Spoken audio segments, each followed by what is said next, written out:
Today in the wood yard, more wood splitting is going to happen. Here we go. So yesterday I split for a couple hours and I got this pile done that you see right here. It's a couple cords I figured, because I split for just a little over 2 hours, and that's almost exactly what I've got for time today. It's already, I don't know, it's got to be 4:30, so I got about 2.5 hours of daylight and the sun will be gone. So I moved the splitter over a little bit, so I'm going to split it coming right off this end right here, and I'm going to grab the stuff from here and just kind of work my way that direction, try to keep the wood this way, because I want to chuck all that over here as I go. So that's what's going to happen. I got a brand new pair of gloves. I got these from my brother. They're called Tilsatic, something like that. They got a cut level of A6, whatever that means, and a puncture level of 4. So they're supposed to be pretty tough, but it's a real soft leather on the outside. These are gloves he wears where he works. They're safety gloves, and he had extra pair and he said try these out. So we're gonna give them a try today. Maybe they'll be good, maybe they'll wear out right away, I don't know, but we're gonna give them a whirl, so to speak. So I filled up the splitter full of gas. She's ready to rock and roll, and it is time to start the engine. So here we go. We'll give her a crank and see what happens. Oh yeah.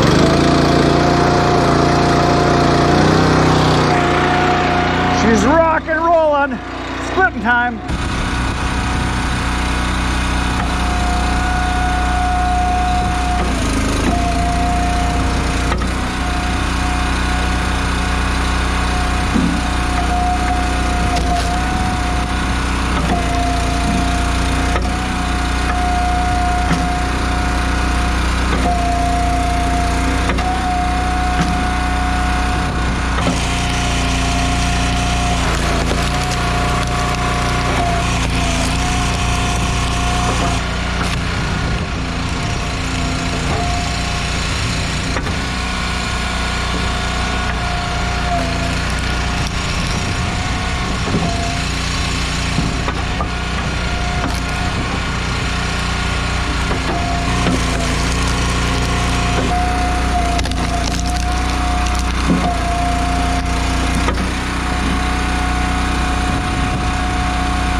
I have now been splitting for about an hour or so, and as I was splitting, I was thinking about something that I could show you, that things that I've learned through splitting wood that might be interesting to some of you.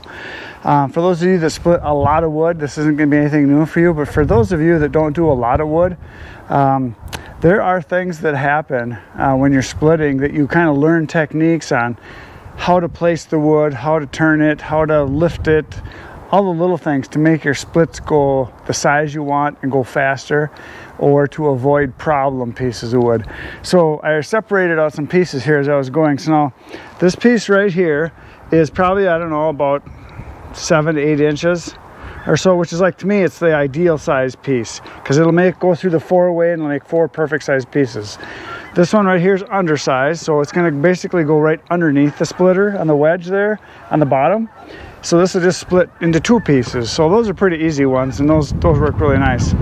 But then you get pieces like this here, where you get an oblong piece or a big knot or something. And I usually split these differently. What I will do is I will take the knot or the odd angle like this, and I'll put this at the top so it's standing up, and put this at the bottom. I'll get a bigger chunk here and a bigger chunk here, and then I'll resplit a couple of these and maybe even these. This one here is a problem child because the cut is at an angle.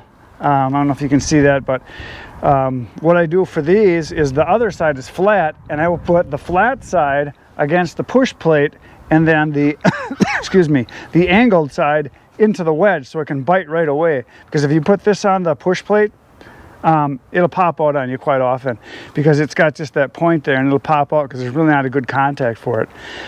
This one here is a crotch. There's actually, you can see there's kind of a crotch going there. And when you get a crotch, I have found that if you lead with the crotch, it's not a good thing. I always want to start with the other end, because it'll start splitting on the good stuff, and then it'll pop apart on the crotch easier. Unless you get a crotch that's real definitive with a separation in the middle, then you can run it right through and it usually works. But with a crotch, I find generally you're better off starting with the good end. This piece right here has got an angled cut, so that's bad, and it's got some knots. And again, when I have a piece like this, I find it works best to start on the end that has more good wood and get the split started, and split into the actual knots where you get a knot where the branch would come up this way. So it's actually upside down. I would start at the top and work my way in with the split instead of this end, because it always splits harder on this end. So I'm going to do these right now. I'm going to run them through, and then I'll videotape it, or you guys can watch it, and I'll do a voiceover, because with the machine running you won't be able to hear me talk. So I'm going to split all these, and I'll do a voiceover later, and then you'll be able to see this coming up right now, how I split it, and I'll talk about it. So here we go again. So here's the perfect piece. Not too big, not too small. It's going to make 4 quarters very nicely. And I mean, they're just beautiful when they're that size, and they go through and they're just done. You can see by the pieces that they kind of stuck together. They had some stringy chunks here, but size-wise they're just beautiful.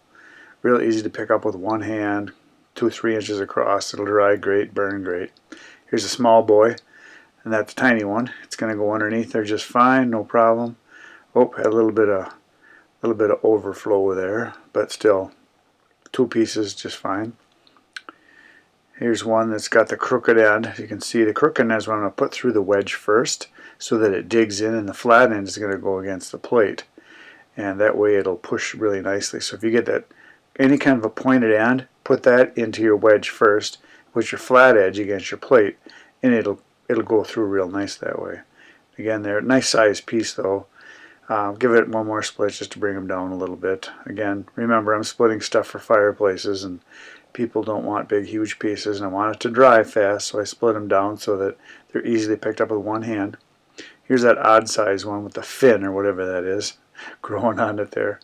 But you can see I'm just going to put the big end up, and then I'm going to get some bigger chunks on the bottom that I can then resplit, and the top will do the same thing. So here I just, you can see it partially split because it was kind of rotten on the inside actually.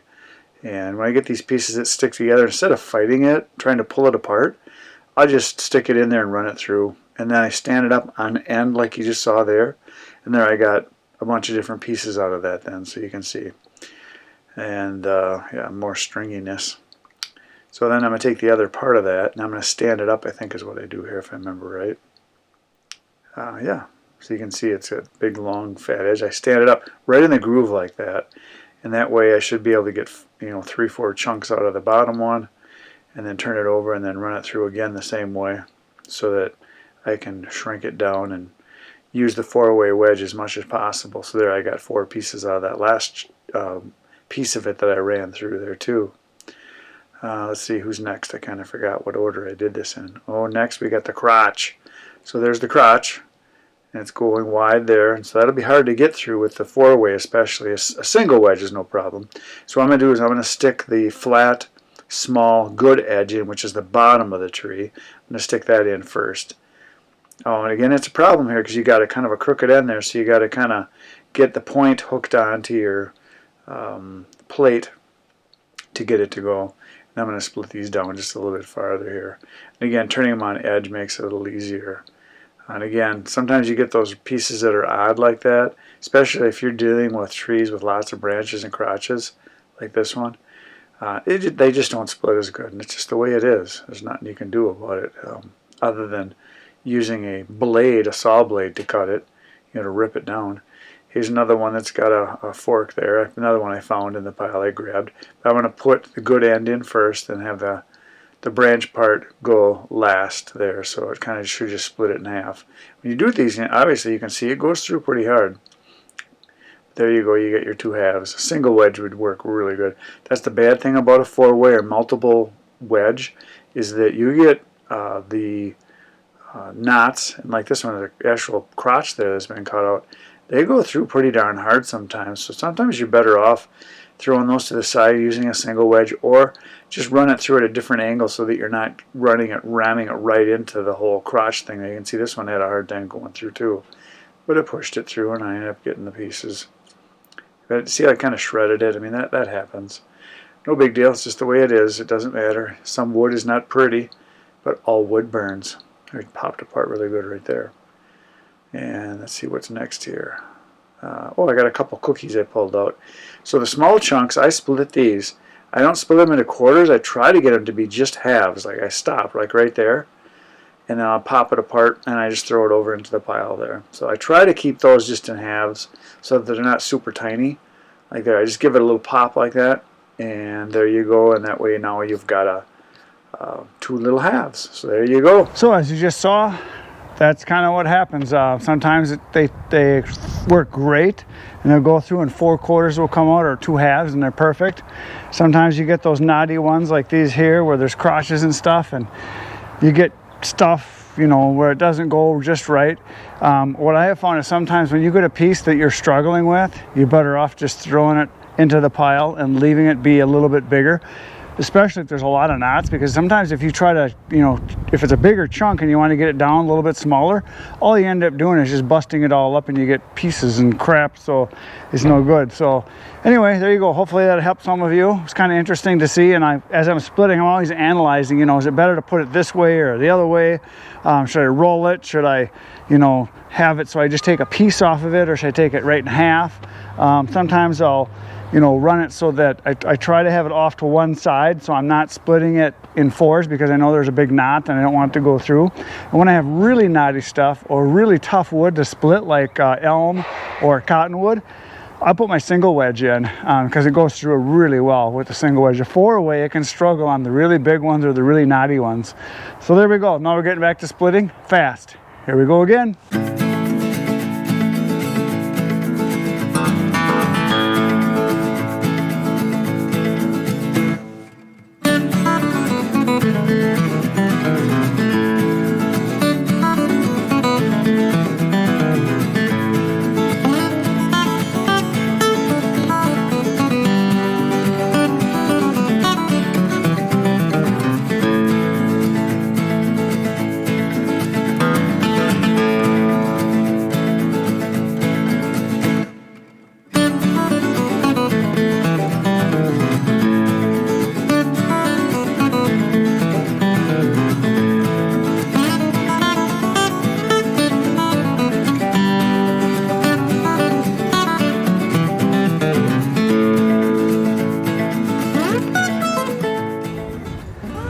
it appears that I am once again a little too strong.